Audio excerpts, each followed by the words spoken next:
One of my essential morning rituals, and I'm sure I'm not alone here,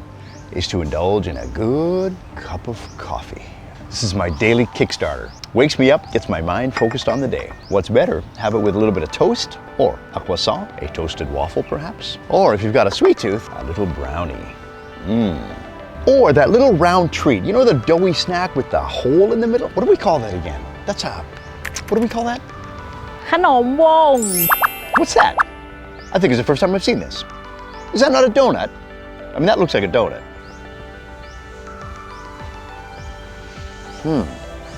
Wow. The taste is actually chewier than a donut, more doughy. It's a little more dense texture. This cute, doughy, little snack with a hole in the middle is popular in the northern region of Thailand. And I think if you get a chance to try it,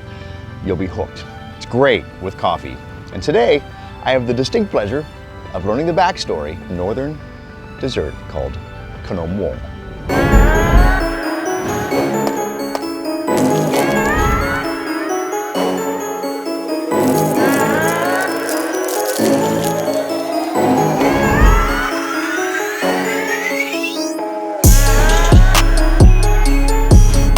When we think of the term dessert, things that spring to mind are flour, sugar, eggs, the building blocks to so many desserts we know around the world.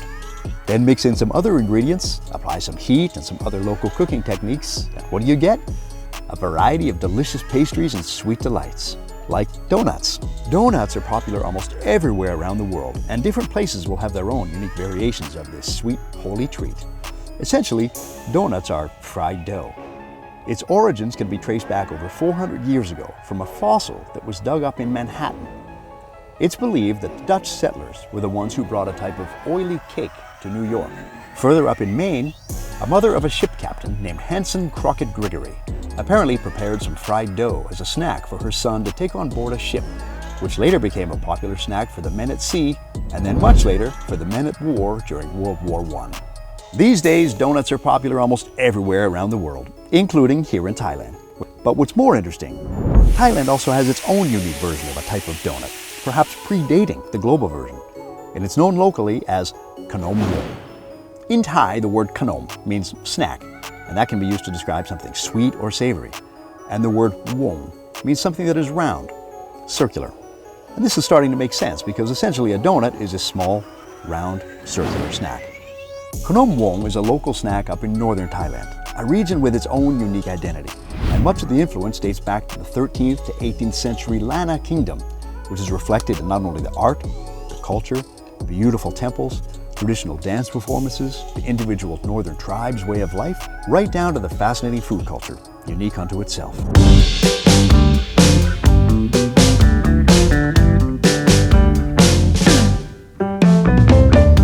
All right, I am here at the Jingjai Farmers Market in Chiang Mai. This is a Saturday, Sunday farmers market, but the focus is also on artisanal goods, crafts, DIY, home decoration items, in addition to a lot of northern Thai food. Sustainable food, healthy, organic food, direct from local farms, local gardens to consumer. And the reason I'm here is because you'll find a lot of northern food that you will not find in other parts of Thailand, especially desserts, or as Thai call it, khanom. And I'm in search of the ubiquitous Khanom Wong. All right, I found the khanom section, the dessert section. I've been told in the north of Thailand, khanom, or treats, this is serious business. So let's go see what we've got here.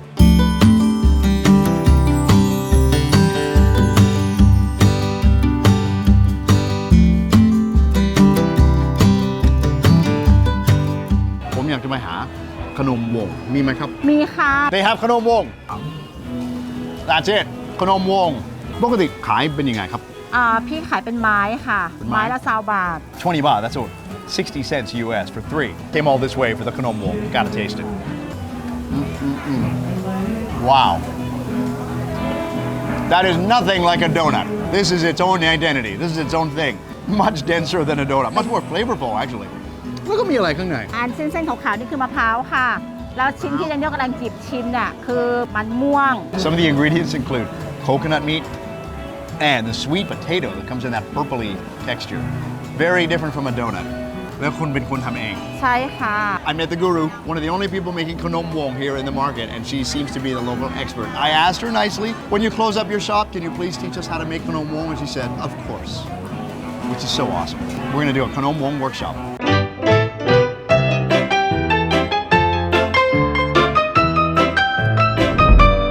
I am with the two local experts on Khanom Wong. Fei and Bao have assured me it's nothing like the donuts that I'm used to. So I'm going to get the whole backstory. คนล้านนาคนภาคเหนือเขากินขนมวงแบบนี้ตั้งแต่เมื่อไหร่ โอ้ยหลายร้อยปีแล้วเจ้าป้าเกิดมาก็เห็นมีอย่างเอี้ยเจ้าก็สืบทอดกันมาเหมือนละมีบุญมีงานก็เปิ้นก็จะทำกันเอี้ยสมัยก่อนเนอะเจ้ามันจะต้องมีเทศกาลตานเนอะเจ้าที่ว่าจะมีขนมหมูนี้เทศกาลขึ้นบ้านใหม่กะปีใหม่เมืองกะหรือว่าอันปอยสังรองกะเปิ้นก็จะมาช่วยกันเยะเฮาก็เอาวัตถุดิบในบ้านเฮาเนี่ยทำขนมเลี้ยงเปิ้นเนาะเพราะว่าข้าวเหนียวบ้านเฮาก็มีน้ำตาลอ้อยทุกครัวเรือนตึงมีมะพร้าวทุกคนก็ต้องมีแล้วก็มันเนี่ยมีอยู่แล้วเฮาก็เอามารวมกันเฮาก็มาทอดแล้วก็สู่กันกินขนมมูนี้นะมันไม่ใช่ว่ามีแต่เจียงใหม่นะเจ้าภาคเหนือตอนบนมีทุกจังหวัดเจียงรายเจียงใหม่ละปูนละปางไปแถวปุ้นพิจิตรปุ้นมีทุกภาคแต่ว่าเปิ้นจะแยกมาเหมือนกันอย่างทางพิจิตรอุตรดิตถ์หรือพิษณุโลกเปิ้นก็จะใช้กล้วยเพราะกล้วยมันมีนักแต่ทางเจียงใหม่เนี่ยกล้วยเขาบอกค่อยนิยมกันเจ้าเขานิยมมันเจ้าเพราะว่ามันนี่มันแยะง่ายและลำตุยคนทางเหนือเปิ้นบอกชอบกินเหนียวแข็งเปิ้นชอบกินนิ่มๆเจ้า This is fantastic. I think the history of Khanom Wong in Thailand is slightly more auspicious and interesting than our own history of donuts. Everyone can eat it. Bao said, children, older people can eat it. It's easy to find the ingredients. It's easy to make, so it became the go-to snack of the Lana people up in northern Thailand. วัตถุดิบส่วนผสมของขนมวงแบบออริจินอลดั้งเดิมมีอะไรบ้างครับมีแค่2อย่างนะคะ1คือแป้งข้าวเหนียวค่ะและ2คือน้ำเปล่าเอาผสมกันแล้วนวดให้เข้ากันส่วนของทางร้านเนี่ยเราก็จะเพิ่มในส่วนของมะพร้าวขูดแล้วก็ใส่เกลือลงไปนิดหน่อยแล้วก็มีมันม่วงมันไข่แล้วเราก็เอาไปนึ่งอะค่ะนึ่งประมาณสักครึ่งชั่วโมงเสร็จแล้วเนี่ยเราก็มาบดแล้วก็น้ำตาลอ้อยเราจะใช้ไว้ราดตัวขนมวงแล้วก็เราลงมือทำหน่อยได้ไหมครับว่าวิธีแบบดั้งเดิมได้ค่ะ glutinous rice flour น้ำเปล่าเดี๋ยวนี้เรานวดก่อนนวด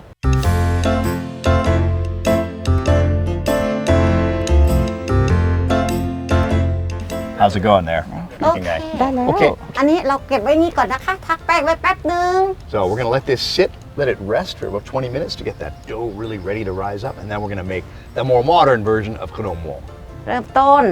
เราต้องเอาแป้งนี่ใส่ไปก่อนเราอย่าใส่น้ำนะเพราะว่ามันเนี่ยมันมีความเละของมันอยู่นะเจ้า Only a little bit of water because in the Japanese sweet potato there's already lots of moisture that helps absorb the glutinous rice flour. ใส่เกลือเล็กน้อยเจ้ามะพร้าวเอาใส่ไปเลย Of coconut meat. เอาแห้งๆเจ้า Okay, I am. I'm listening. I'm an obedient. Wow, but look at that. Nice, rich, purpley dough with the coconut inside, just marbling it with a bit of savory, a bit of sweet, all natural products too. That's what I love. ได้แล้วค่ะ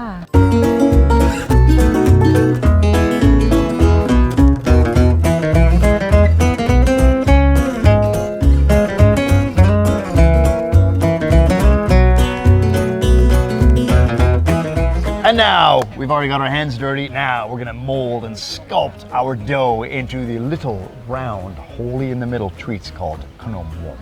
เอาแป้งมาก่อน1 กรัมอย่างนี้กลมๆถ้าแบบนี้สวยไหมสวยอย่าไปคึงมันนักอันนี้แปลว่าอะไรครับพี่เต้อย่าไปนวดมันเยอะนวดมาก Stop. So now, before it was massage, knock, ring. Now it's like you gotta be very delicate. พอแล้ว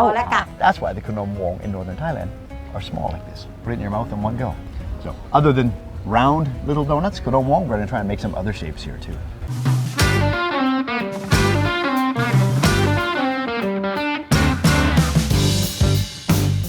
Fry them up for about a minute, and then they come from the bottom of the pan, floating up to the surface. That's when we know they're almost done. มันจะระเบิดนะไอ้เด้อ จะระเบิดต้องคุณหลวง นั่นไง Run!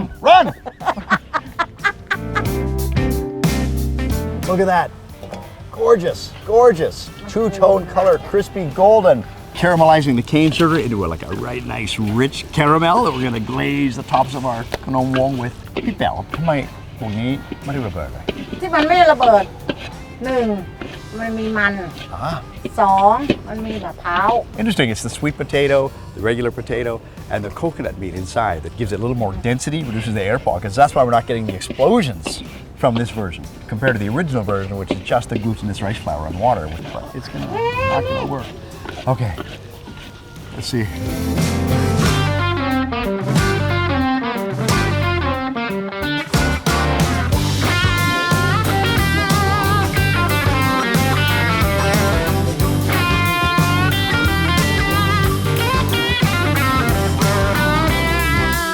The original recipe, the original Lana version of this. Okay.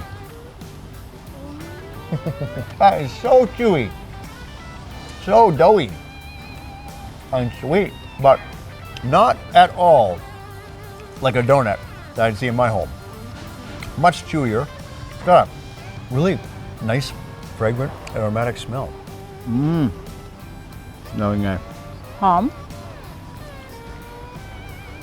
Love when the masters taste the craft. Now, let's dig into the second and third version, which is the sweet Siamese potato and the Japanese purple potato. อร่อยไหม ยังไม่ชิมรู้จะบอกไปยังโอเค คุณจะกินหมดไหมเนี่ยโอ้จะกินทีเดียวหมดเลยเหรอ มันไม่เหนียว Wow. Just that little bit of potato and the coconut mixed into the dough makes it naturally sweet, much sweeter, and way more fragrant. No, what? มันนิ่มสีมันสวยด้วยไงมันงามเหมือนคนแงะ Bao said they're delicious and beautiful on the outside, just like me, meaning herself. Chai, and she's right. แล้วพี่เฟย์ครับคุณเป็นหนึ่งในคนที่สืบทอดขนมแบบดั้งเดิมโบราณแบบนี้ในเมืองไทยในเชียงใหม่แล้วก็ทำให้คุณรู้สึกยังไงครับ พี่ภูมิใจนะที่ได้มีส่วนช่วยในการอนุรักษ์อาหารพื้นบ้านของเราเนาะแล้วมันก็จะเริ่มสูญหายไปเรื่อยๆแล้วเด็กสมัยใหม่เนี่ยจะไม่รู้จักถ้าใครมาถามว่าทำยังไงพี่ก็ยินดีที่จะสอนเขาถึงแม้ว่าจะเป็นส่วนเล็กๆแต่พี่ก็ดีใจอะที่พี่ได้ทำ เมื่อก่อนดาเนียลขนมวงเดี๋ยวนี้ก็มีคนแต่งเพลงฮื้อแล้วนะมีเพล เดี๋ยวแล้ว ง มีคนแต่งเพลงเกี่ยวกับขนมวงเหรอ I should have guessed it. Not only is it a unique traditional Northern Thai snack, there's a song that goes with it. There's a Thai music teacher who taught this song to students years ago, and now it's a song that almost every musical student in Northern Thailand will learn, especially if they know about Khanom Wong. The melody of the song, I listen and I catch the character in the northern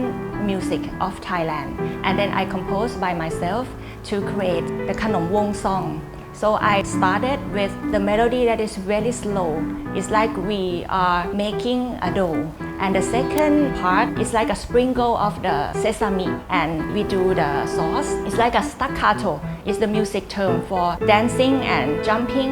your fingers on the key. And then the third movement or the third part of the song is like we fry the dough and then it will be hotter and hotter until it's done. So you will see that the music is getting faster and faster until the end. Khanom Wong, that sweet, chewy, holy snack from northern Thailand, something I originally referred to as a mini Thai version of a donut. In fact, nothing could be further from the truth. This in no way resembles a Thai donut. In fact, it's much broader and deeper than that. And this is what I love about exploring the different culinary traditions in different parts of Thailand. And up here in northern Thailand, the Lana Kingdom has its own culinary story, its own narrative unto of itself. So when I see something like Khanom Wong, something that looks so small, so simple, there's almost always more than meets the eye on the Edible Story Thailand.